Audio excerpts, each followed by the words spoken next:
Egypt overturns the sentence for TikTokers jailed for quote-unquote inciting debauchery.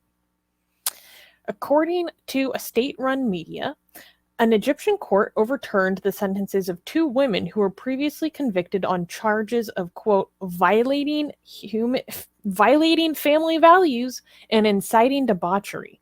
As a result, Fitna. as a result of acquiring significant fame on TikTok. The women each received a 2-year prison sentence in July 2020. The courts also fined them 300,000 EGP, which is the Egyptian currency, which is roughly $20,000 USD each. Hanin Hossam and Mawada El Adham, the two convicted young women, were aged 20 and 22 in July last year. Their only crime was becoming stars on social media platforms such as TikTok and Instagram with animated videos of themselves dancing and singing. Though the court overturned the prison sentences for both women, it upheld the fine of about $19,000 for Miss El Adham. So this was an interesting story that I wanted to cover, partly because I remember when they were first arrested back in July, but we were not able to actually cover it then at the time. So I wanted to at least give an update now. So part of what goes into this is that I thought some of the commentary in this article is interesting. With so many Egyptians enjoying the entertainment while stuck at home during the coronavirus lockdown, the women's popularity amassed millions of followers. However, compared with other social media posts in Egypt and the West, their videos seem relatively tame. For example, Miss Hossam usually wore a headscarf recording. Still, the prosecutors accused the women of indecent exploits after focusing on a specific post made by Mrs. Hossam on Instagram. In that video, she encouraged her female followers to utilize social media's fame phenomenon by posting videos of themselves to Like, which is an app that pays creators based on how many views each video draws in. Prosecutors accused Ms. Hossam of instigating other young women to sell sex on Like and human trafficking activities. These women denied the charges against them.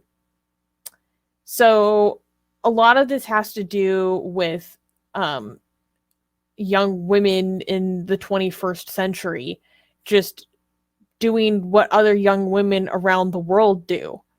But that itself is in conflict with quote-unquote Egyptian family values.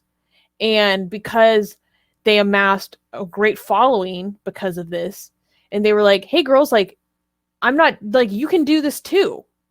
Like, they're essentially saying that these women are, like, promoting prostitution in a lot of the language that I read online. That's part of the fitna of it, right? Because anything they're doing in the public sphere where it can be looked at by other men, or it can, they're not, getting permission, or they're not staying in purdah at home or quietly, or some of them are moving or dancing or doing things that they perceive to be, Western and haram or bad.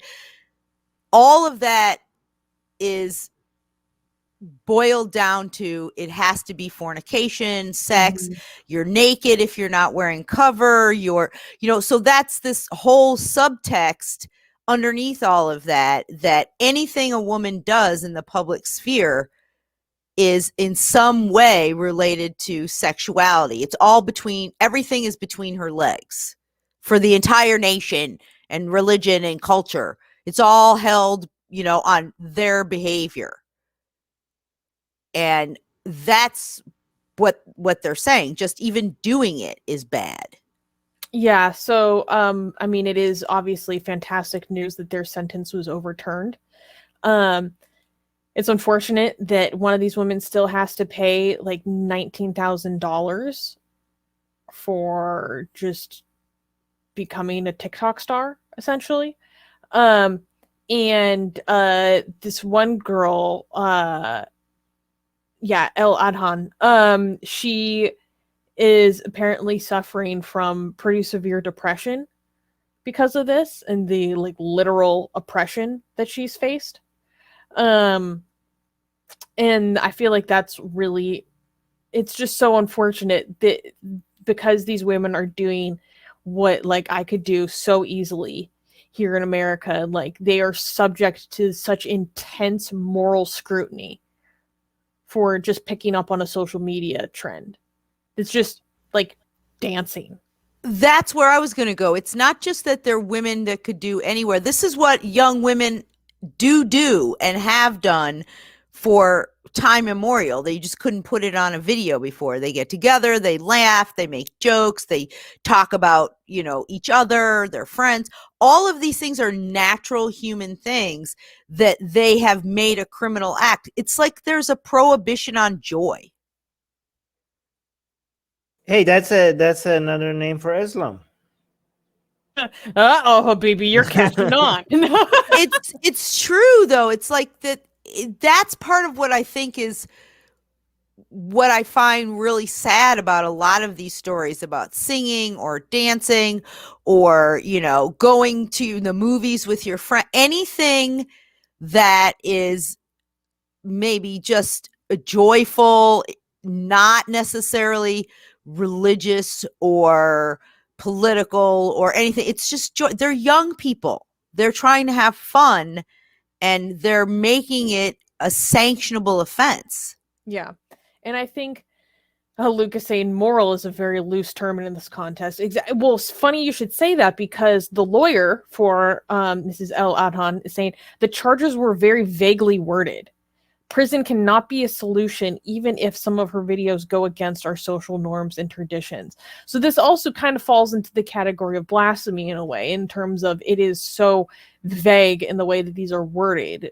It's vague enough to just impinge upon free expression wherever people see fit, as inciting debauchery and against family values. Like, I am so sick and tired of this family values rhetoric. It's like just dog whistling for fascism. Like, it's disgusting. Well, it also, I mean, it's overly broad on purpose so that anything will fit into this category that anybody doesn't like, that anyone does, particularly if you're a woman, because even putting yourself on social media in the public sphere, that in and of itself is reprehensible to some of these people. They think it's bad, it's fitna, it's wrong. There might be men somewhere in the world who are imagining something about you. Okay. And that's your responsibility. Well, because that sin does fall on your head, if I'm not exactly mistaken. Yeah. And also subscribe to our newsletter, because if we get removed from all these platforms, at least we could reach out to you. And guys, by the way, if you subscribe to our newsletter, you get a free copy of Why There's No. Where's your copy, Susanna? Get it.